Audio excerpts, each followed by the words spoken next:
Oh hey, would you look at that? I'm in the Midwest, and I've got 3 weeks to find as much cool wildlife as I can possibly manage. And while I've done this before, I'm locked in this year. I'm here to find some cool stuff. So, without further delay, let's get right into it, shall we? Now, right now it's only a blistering 61 degrees Fahrenheit, and so I'm not entirely certain as to what's going to be out. To me, as a person from Arizona, this seems very cold. However, this is just what the weather's like in late May here. So I figure, especially with the sunny weather, things have got to be out, right? Alright, well, I don't know if this really counts as out, considering there's not anywhere else for her to go, but this is a Polistes fuscatus, northern paper wasp. It's interesting to see her out because it means that they've already started building their nests for the spring. Although, I will say, she looks a little cold and sleepy. It'll probably take a few more hours of warming up for her to get active today. Well, just for fun, I decided to check the bathrooms over here that are sort of adjacent to that sign, and needless to say, there are in fact a few Polistes fuscatus. There's one, there's one, there's one, there's one up there, and probably a bald-faced hornet nest. Let's see, any over here? Yep, there's one. There, no wasp on the nest. She might be out foraging, although it is kind of cold, so I'm not sure. So that's the only one on that side. And then up there, right at the top, we have a duo. And their nest is a lot bigger than the rest, so I guess unsurprising. But yeah, it just goes to show that, sometimes human disturbance can actually be good for wildlife. Rarely, but it can. And hey, the wasps are starting to get active. It must be warming up enough for the bugs to be out. So let's go get out into the actual prairie and see what we can find. Looks to me like these Formica pallida fulva are enjoying the sunshine, as they should. Considering that I'm interested in finding some parasitic Formica today, seeing members of this genus so beautifully active is a pretty good sign.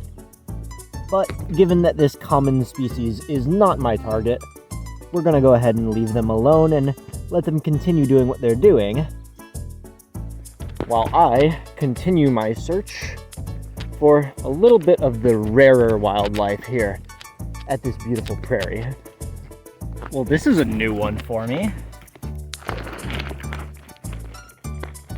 It's a pair of dung beetles, rolling dung, as you would expect them to be doing, but I don't know, I feel like normally I think of dung beetles as more of a warm climate thing, not a central Wisconsin thing. But here they are. I guess they don't really care what I think, because here they are rolling their dung. That is honestly cool, and something I wasn't expecting, which is always nice. It's always nice to have unexpected surprises. I feel like this is a very common happenstance in these prairies. You find a sort of open-ish bit of sand that doesn't really look like it has anything going on, and you take a scoop out of it, and I feel like every time I'm expecting it to be something different, and then it's always just Solenopsis molesta. But hey, at the very least, Solenopsis molesta are kind of cool.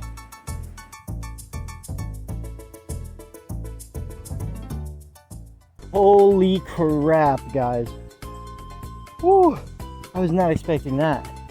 So, I'm walking along, barely paying attention, and I see what looks like a piece of grass moving across the path. This is a green snake. I believe that they are... I always forget. There's rough and smooth green snakes. I swear they both look smooth. This is one of them. I think it's... I don't know. I think it's rough green snakes up here, but I forget. But either way, I don't care if he's rough or smooth. It is beautiful. For those who don't know, even though I wear blue most of the time, green is my favorite color. I absolutely love the color green. And so, the fact that there exists in the Midwestern United States, and honestly much of the Eastern United States, a snake that is lime green, I had to see one, and I've been wanting to see one for ages. But as you can imagine, their camouflage is phenomenal, and so finding one is, in my experience at least, a lot easier said than done. But here I am, in the right place at the right time, to find this guy crossing the path in front of me. Well, I just found something very cool. I want you guys to take a very quick look at this here Formica colony and see if you guys can tell me what's wrong with it. Have you noticed it yet? What I noticed is that these workers very strongly appear to be two different species of Formica pallidiflora group, which can only really mean one thing. It means that this isn't a Formica colony at all. This is a Polyergus colony, which is raiding two different species of Formica for their hosts. So, if we're lucky, we should eventually be able to see a Polyergus worker sticking her head out to monitor what's going on. Now, because these Polyergus workers' only purpose is to raid other Formica colonies for their brood, it does take a while to find them on a day like this, since they don't really have any real reason to exit the nest.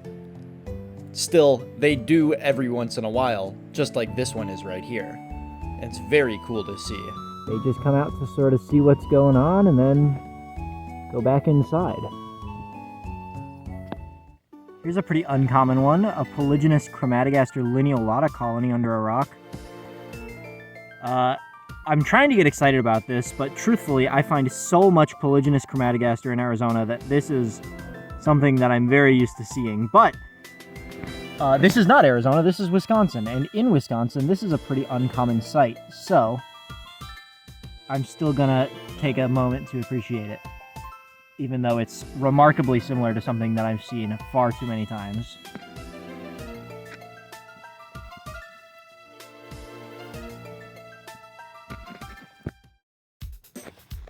Another surprise Polyergus colony that I flipped under a log, and I bet you that I just barely missed the queen because of the fact that they have tons of eggs and whatnot at the surface.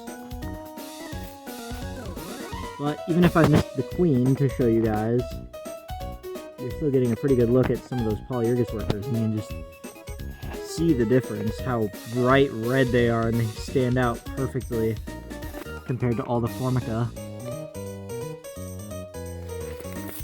Inside of this here log, and I presume possibly some of the other logs around, there's a really pretty parasitic Formica.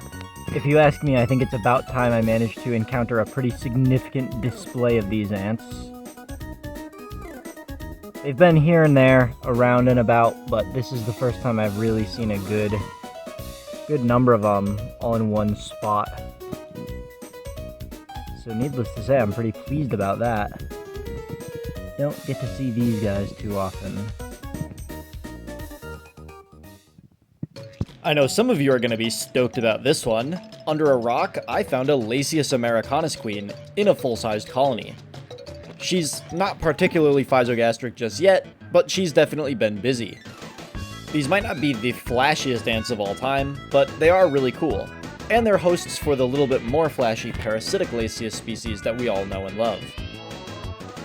I'm gonna be honest, I've been doing pretty well so far, but I was expecting to find more than one snake by now. Flipping some old cover, I found a couple of eastern garter snakes, which was certainly nice to find. And of course, flipping cover is a great way to find more than just snakes. So this is not the first time, one of them, a male went down in that hole, but it's not the first time that I've actually seen this species in Wisconsin, but here under a piece of cover, there's an emergence of stag beetles. It looks to me like they're all males. which was interesting. See them posted up there with their huge freaking jaws. And there was a fourth one, like I said, that went back down in this hole somewhere. But that's really cool to see all of them in the same spot like that. Oh hey, speaking of snakes, here's yet another lifer for me. This is an eastern hognose snake. Yet another snake that I've looked for the last several times I was in the Midwest and have not turned up until today. And I think you can probably see why this one was so high on my list. Look at the way they flatten their head out like a cobra does. They are so cool. And so I think it's about time that I finally encountered one of these guys. Well, here's something that is certainly welcome. That is a Polyergus queen. Polyergus montevegas. And I know that I showed some Polyergus earlier. And, well, considering that I showed them, I bet you can assume that I like them, and I sure do. That is a beautiful queen. And only moments later is yet another slave-making species. This here's a Formica purgandi queen. And she seems to have a pretty bad case of mites. Although, if you ask me, they don't look parasitic, but rather just the kind that's annoying. And given how fat she is with eggs, I think she'll be doing alright. Still, I very much appreciate seeing her. And we're not quite done with Wisconsin just yet. Not too far away, I found a Pheidole bicarinata queen, which is also super physogastric. This one is actually a first for me. I've found queens of this species in Wisconsin before, but never ones that were quite this plump. So I think it's safe to conclude that Wisconsin has treated me well, but don't go anywhere, I'm not quite done yet. I could hardly catch my breath before... Is that another eastern hognose snake? But this time in the great state of Illinois?